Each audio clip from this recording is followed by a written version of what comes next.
Film semakin seru semakin menegangkan di saat Taesan berhasil masuk ke rumah Monsuk. Di dalam dia terkejut melihat Monsuk berdiri dengan senyuman manis yang menatapnya. Kali ini Mimin bakal melanjutkan merangkum film Twix episode yang ke-13. Buat teman-teman yang baru gabung, Mimin saranin untuk nonton bagian sebelumnya. Linknya ada di deskripsi. Baiklah, daripada kalian penasaran, langsung aja kita ke pembahasan ceritanya.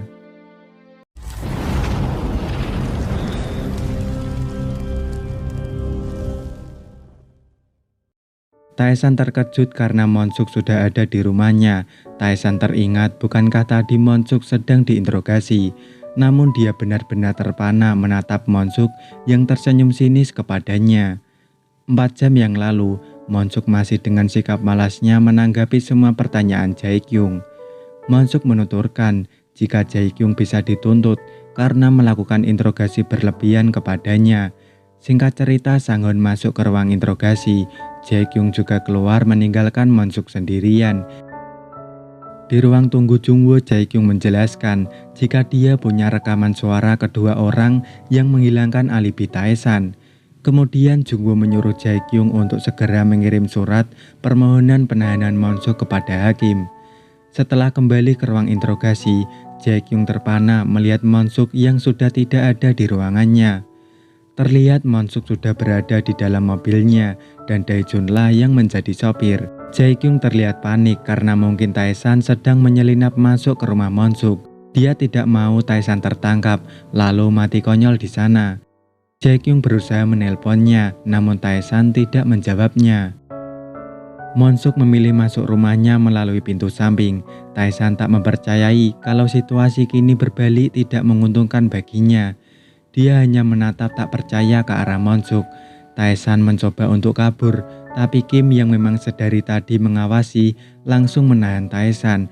Monsuk mengeluarkan secari kertas yang berisi pernyataan jika Taesan akan bunuh diri karena tidak mau masuk penjara untuk ketiga kalinya. Taesan sudah hampir menangis. Dia meminta agar dibiarkan untuk operasi anaknya dulu. Monsuk tidak memperdulikan rengekan Taesan.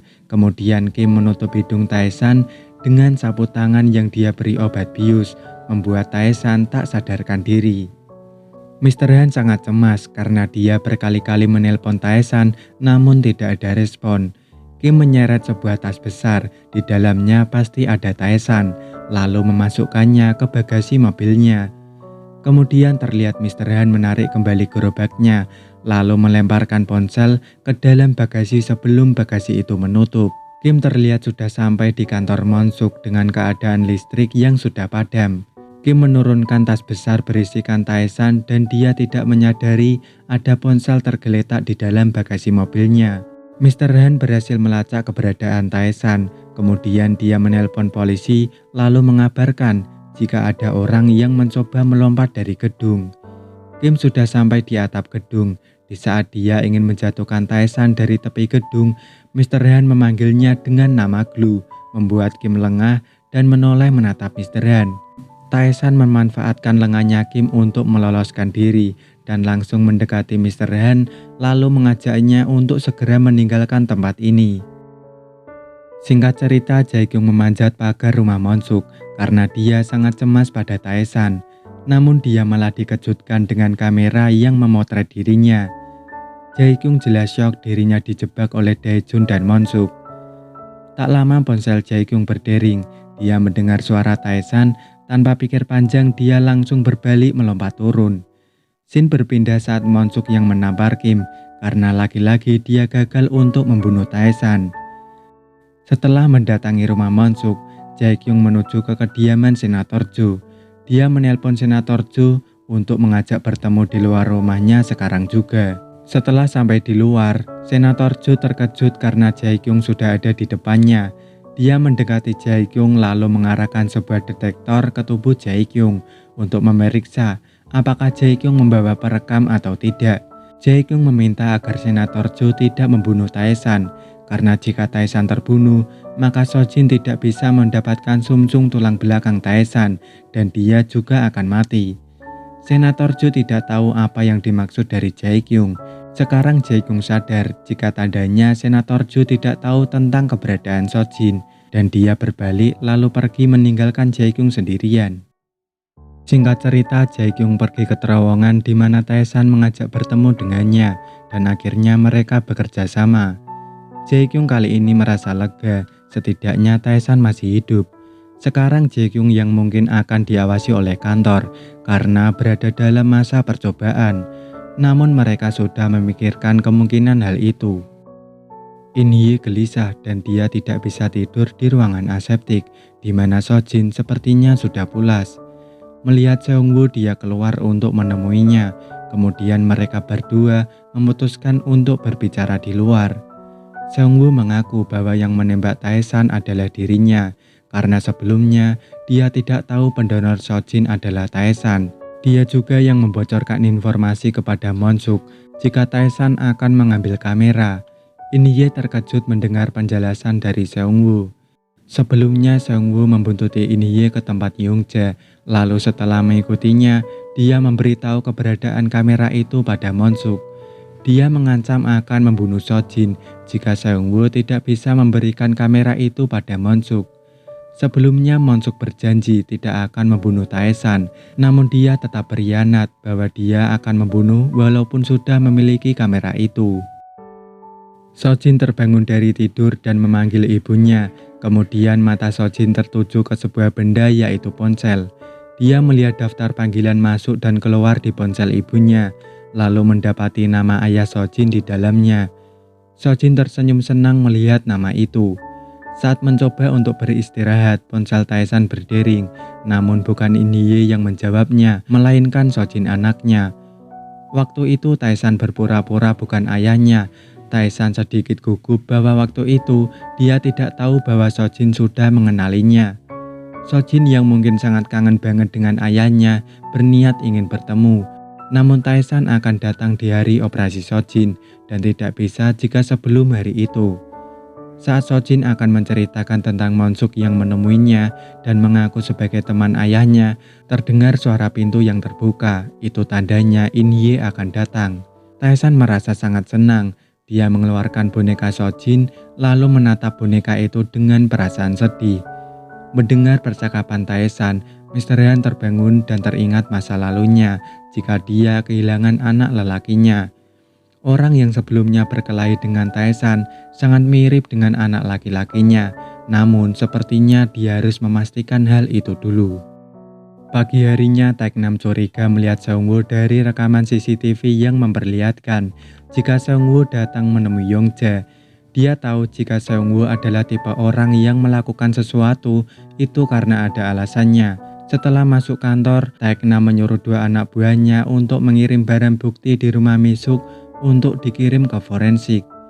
Di kantor jaksa, Jae-kyung meminta hak cutinya pada Jungwoo atasannya yang selama ini tidak pernah dipakainya. Di rumah dia benar-benar hanya bermalasan. Dia juga tahu jika dia sekarang sedang diawasi dan dimata-matai oleh Monsuk, membuat ruang geraknya semakin terbatas. Pengantar makanan tersebut mengabarkan Monsuk jika Jae-kyung benar-benar hanya di dalam rumah. Pagi ini In-hye pergi kerja diantar oleh Sang-hun. Saat asik sedang bekerja, In-hye terkejut melihat pelanggan datang dan itu adalah Monsuk. Dia menatap Monsuk untuk memastikan penglihatannya dan tahu jika ini benar-benar Monsuk yang terus-menerus mencoba membunuh Tae-san. In-hye beralih ke bagian belakang toko, mencoba memberitahu jika ada Monsuk di tempat kerjanya. Seseorang sudah membackup mulutnya dan menariknya pergi tanpa In-hye bisa berontak. Di tempat lain, Tae-san menyamar untuk masuk di kawasan toko gadai, tempat dulu dia bekerja. Tae-san memastikan jika toko sekarang benar-benar tutup. Tae-san mengambil rekaman yang dia pasang dulu di bawah lampu. Inilah yang dia cari, dan inilah rekaman yang bisa menjadi bukti untuk membantunya keluar dari masalah ini. Kembali ke toko tempat In-hye kerja, Jung-ho merasa aneh karena In-hye tidak kembali setelah lebih dari 30 menit. Petugas rumah sakit Sojin mengabarkan jika In-hye tidak berada di rumah sakit. Semua tim detektif dari kepolisian benar-benar sibuk mencari In-hye, termasuk Seungwoo. Jae-kyung yang sedang menikmati cutinya juga cemas mendengar berita In-hye menghilang. Di tepi sungai terlihat Taesan di dalam sebuah mobil. Dia sedang mendengarkan isi rekaman yang tadi berhasil diambil di toko gadai. Jelas sekali Daejun menyebut nama Monsuk sebagai pembunuh Misuk. Bahkan dia berpesan kepada anak buahnya agar tidak memberitahu siapapun tentang perekam ini. Kemudian ponsel Taesan berdering. Jae-kyung mengabarkan jika Inye menghilang. Saat sedang syok, ada panggilan masuk di sela-sela perbincangannya dengan Jae-kyung. Ternyata itu adalah panggilan video Inye dengan mulutnya yang diplaster dan terdengar suara seorang pria yang jika Taesan ingin wanita ini selamat, Taesan dituntut untuk mengikuti semua perintahnya. Taesan juga harus datang ke sebuah tempat sendirian. Jika sampai dia menelpon Jae-kyung, maka Inye akan mati. Jae-kyung sekarang sedang diawasi oleh seseorang, jadi jangan coba-coba melawan. Terlihat bahwa Kimlah yang menyekap Inye. Taesan mendengarkan baik-baik ucapan Inye bahwa dia jangan datang ke sini. Jika Taesan datang, Kim akan membunuhnya, maka Sojin juga akan mati. Mata Inye beralih ke sisi ruang di mana dia disekap. Dia menatap lekat benda yang dia lihat. Setelah telepon itu terputus, Taesan berteriak-teriak memanggil nama Inye. Sedangkan Kim mengabarkan Monsuk jika semua sudah dijalankan sesuai dengan perintah. Taesan keluar mobil dengan perasaan kacau, kemudian dia mengingat kembali kalimat Inye yang masih menyimpan kenangan tentang Taesan.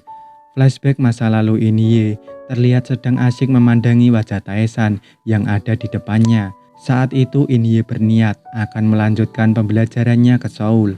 Pasti Taesan akan khawatir dan merindukannya. Inye tersenyum malu lalu menyuruhnya untuk mengambil banyak foto dirinya. Taesan seolah-olah mendapat petunjuk dari sinyal yang Inye kirimkan melalui kata-katanya tadi.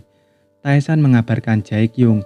Dia mengirimkan video pembicaraan dengan Inye yang dia rekam tadi, lalu meminta Jae-kyung memperbesar bagian mata Inye. Jae-kyung melakukan permintaan Taesan. Dia memperbesar mata Inye sambil berkata jika dia merasa tempat Inye disekap adalah sebuah studio foto karena ada kamera di belakang orang itu. Seungwoo juga sedang sibuk mencari Inye.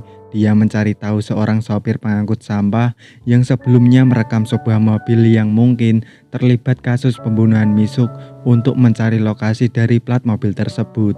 Setelah Jae-kyung mendapatkan info tentang lokasi studio tersebut, dia mengabarkan Taesan dan Seungwoo akan menuju ke sana. Taesan terus melakukan perintah dari Kim. Taesan mengikuti perintah Kim untuk naik mobil yang telah disiapkan dan mengikuti GPS di mobil tersebut. Sementara di rumah sakit terlihat gadis berkacamata yang membagikan minuman kepada petugas karena rasa terima kasihnya. Jika ayahnya tidak dibawa ke rumah sakit ini, mungkin dia akan meninggal. Tak lama setelah wanita tersebut membagikan minuman, para petugas tertidur. Setelah merasa aman, Monsuk datang memasuki ruangan itu dengan mudahnya. Sementara di ruangan aseptik, Sojin melihat wajah Monsuk yang mengaku teman ayahnya. Sojin tersenyum senang dan langsung mendekat. Monsuk mengajak Sojin untuk bertemu ayahnya. Namun Taesan pernah berpesan bahwa dia tidak akan bertemu dengan Sojin sampai hari operasi. Monsuk meyakinkan Sojin agar bisa ikut dengannya. Dia juga menyiapkan mobil yang disterilkan untuk menjemput Sojin. Sekarang Monsuk berhasil membawa kabur Sojin dan dia tersenyum senang karena akan bertemu ayahnya. Dengan ini dia mengancam Taesan bahkan akan membunuhnya. Menegangkan sekali untuk episode kali ini. Sojin juga tidak bisa lama-lama keluar dari ruangannya. Buat teman-teman yang sudah menonton video ini sampai akhir, Mimin ucapin banyak terima kasih. Sampai bertemu di episode selanjutnya. See you.